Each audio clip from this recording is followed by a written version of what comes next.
آپ بغیر کچھ ایفرٹ کیے خوبصورت بن سکتے ہیں اور کیا کاسمیٹک سرجری آپریشن کے بغیر بھی ممکن ہے؟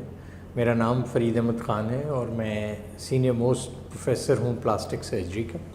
اور میں ڈین اور پرنسپل رہ چکا ہوں پلاسٹک سرجنز۔ ماشاءاللہ میرے اس وقت 100 سے زیادہ پلاسٹک سرجری کے ٹرینی ہیں جو اب پلاسٹک سرجری کے فرائض انجام دے رہے ہیں،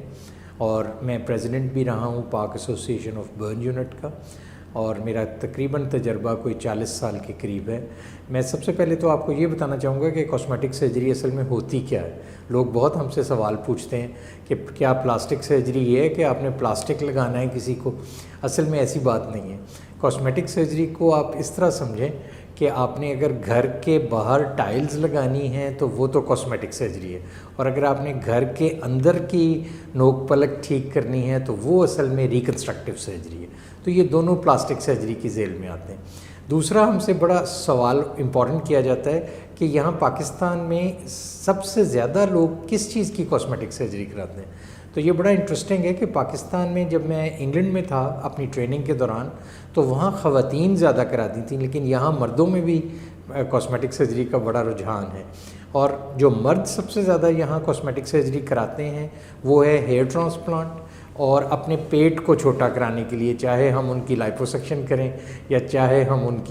ان کا پیٹ کم کریں ایبڈومینوپلاسٹی یا ٹمی ٹک سے۔ جو سب سے زیادہ آپریشن چاہتی ہیں وہ ہے رائنوپلاسٹی یا نوز جاب، اور اس کے بعد اپنے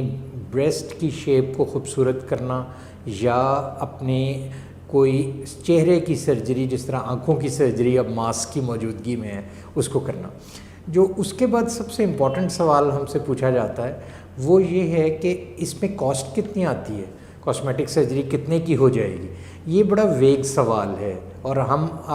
میں آپ کو چونکہ رائنوپلاسٹی یا نوز جاب میری اسپیشلٹی ہے تو میں آپ کو اس سے شروع کرتا ہوں کہ اگر آپ کو کسی مستند ڈاکٹر کا دیکھنا اور ایگزامن کرنا بہت ضروری ہے۔ اگر آپ کو کوئی مستند ڈاکٹر دیکھ لے تو ممکن ہے آپ کی کاسمیٹک سرجری میں صرف ہم آپ کی کہیں سے فیٹ لے کے آپ کی ناک میں ڈال دیں اور آپ کی ناک خوبصورت ہو جائے، اور یہ آپریشن شاید آپ کا کچھ ہزاروں میں ہو جائے۔ لیکن اگر آپ نے مکمل کاسمیٹک سرجری اور آپ کی ناک بند بھی رہتی ہے، آپ کو سانس کی بھی دقت ہے، ساتھ آپ کی ناک پھینی بھی ہے، یا اس پہ بہت سارا ہمپ ہے، یا وہ ٹیڑھی ہے، تو پھر اس کی سرجری کے لیے خدا کے لیے آپ اس کی کاسٹ کو نہ دیکھیں، بلکہ یہ دیکھیں کہ مین بیہائنڈ دا گن کون ہے۔ کیونکہ آپ اگر کپڑا لینے کے لیے تو 4 دکانوں پہ جا سکتے ہیں، لیکن کسی ڈاکٹر کو ڈھونڈنے کے لیے بھی تھوڑی سی ایفرٹ کریں، اور کسی ایسے ڈاکٹر کے پاس جائیں جو آپ کی چہرے کی کو خراب نہ کر دے۔ تبھی کاسمیٹک سرجری ایک بڑا سینسٹیو شعبہ ہے، اور ہم جب اس کی ٹریننگ دیتے ہیں تو یہ سب سے لمبی ٹریننگ ہے۔ اس کے لیے پہلے آپ کو سرجری کی ٹریننگ کرنی پڑتی ہے، پھر پلاسٹک سرجری کی، اور آخر میں کاسمیٹک سرجری کی۔ جو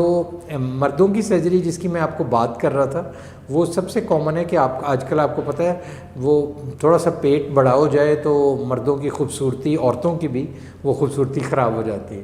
تو اس کے لیے ہم ایک پروسیجر کرتے ہیں جس کو لائپوسکشن کہتے ہیں۔ میں پرائیویٹلی الراضی ہاسپٹل ایم عالم روڈ اور سرجی میڈ ہاسپٹل ظفر علی روڈ گلبرگ میں بیٹھتا ہوں، اور وہاں وی آر فارچونیٹ انف کہ ہمارے پاس بیسٹ تھیٹر ہے، آپریشن تھیٹر،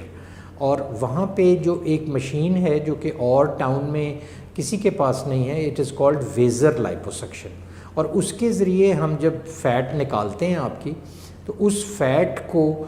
وہاں آپ کی جو پیٹ کی سکن ہے وہ بغیر آپریشن کیے بھی وہ شرنک کر جاتی ہے، اور پھر اس فیٹ کو ہم آپ کے صرف نیڈل کے ذریعے جسم کے مختلف حصوں میں انجیکٹ کر سکتے ہیں۔ اس کو ہم آج کل مائکرو یا نینو فیٹ گرافٹنگ کہتے ہیں،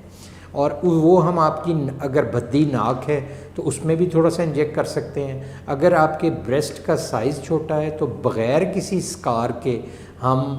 آپ کے اس میں ڈال کے اور وہ اس کو بھی ہم کر سکتے ہیں۔ تو اس سے آپ کو جو امپلانٹ کی سرجری ہے یا جو کوئی آرٹیفیشل چیز ڈلوانی ہے اس سے نجات مل سکتی ہے۔ تو اب میں اپنے اس پہلے سوال پہ آتا ہوں جو آپ کو پہلے میں نے کیا تھا کہ یس کاسمیٹک سرجری اور پلاسٹک سرجری آپریشن کے بغیر بھی ممکن ہے، بشرطے کہ اس کی انڈیکیشن ہو۔ تو گویا ایک تیر میں دو شکار کیے جا سکتے ہیں۔ ہم آپ کی فیٹ آپ کے پیٹ سے خاص مشین کے ذریعے نکال سکتے ہیں بغیر کسی اسکار کے، اور اس کے بعد ہم وہ کسی ایسی جگہ انجیکٹ کر سکتے ہیں جو لوگ مختلف جگہوں پہ وہ انجیکٹ کروا سکتے ہیں۔ اب آج کل جس طرح فیس کی لاف لائنز ہوتی ہیں یا میرینیٹ لائنز ہیں، تو ان کے اندر بھی بجائے فلر ڈلوانے کے اگر اپنی فیٹ ہو تو اس کا فائدہ یہ ہے کہ اس میں اسٹیم سیلز ہوتے ہیں اور اس سے آپ کا فیس ریجوینیٹ کر جاتا ہے۔ یہ ایک نیچرل طریقہ ہے آپ کا وہ کرنے کا۔ تو اب میں آتا ہوں دوسری سرجری پہ جو کہ مردوں کی سرجری بڑی کامن ہے، وہ ہے ہیئر ٹرانسپلانٹ۔ اور ہیئر ٹرانسپلانٹ کے متعلق بھی ہمیں سب سے کامن یہ ہوتا ہے کہ جی اس کے کوئی سائیڈ ایفیکٹس تو نہیں ہیں۔ پلیز ریممبر کہ جس چیز کے کوئی ایفیکٹس ہوتے ہیں اس کے سائیڈ ایفیکٹس بھی ہوتے ہیں۔ تو اگین آپ کو ہیئر ٹرانسپلانٹ ان لوگوں سے کروانا چاہیے جو اس کے لیے مستند ہوں اور وہ باقاعدہ آپریشن تھیٹر کی کنڈیشنز میں کریں۔ آج کل جو لیٹسٹ ہیئر ٹرانسپلانٹ ہم کر رہے ہیں اس کو FUE کہتے ہیں، مطلب اس میں نہ تو کوئی اسکار آتا ہے نہ کوئی انسیژن لگانا پڑتا ہے، بلکہ آپ کا ایک ایک فالیکل نکال کے اور ہم ایک ہی سیشن میں وہ پورا جو ہے نا وہ آپ کے بالوں کو کور کر سکتے ہیں۔ اسی طرح آج کل ماسک پہننے کے بعد خواتین میں اپنی آئی لیڈز اور آنکھوں کی کاسمیٹک سرجری کا بڑا رجحان ہے، اور اس میں جو آپ کے سیاہ حلقے پڑ جاتے ہیں اور جو آئی لیڈ کے نیچے فیٹ اور پیڈز ہیں اس کے لیے بھی ہم بغیر سرجری کے بھی اس کو ٹھیک کر سکتے ہیں، اور اس کے ساتھ اس کی ریجوینیشن ایک پروسیجر ہے چھوٹا سا جو کہ ڈے کیس میں ہے، لوکل میں ہے، آپ کو بے ہوش بھی نہیں ہونا پڑتا، آپ اسی دن گھر بھی آ جاتے ہیں۔ اس میں ہم آپ کے جو فیٹ کے پیڈز ہیں یا جو آپ کی رنکلز ہیں ان کو بڑی آسانی سے ریموو کر سکتے ہیں۔ آخر میں میرا پیغام آپ سب کو یہی ہے کہ خدا کے لیے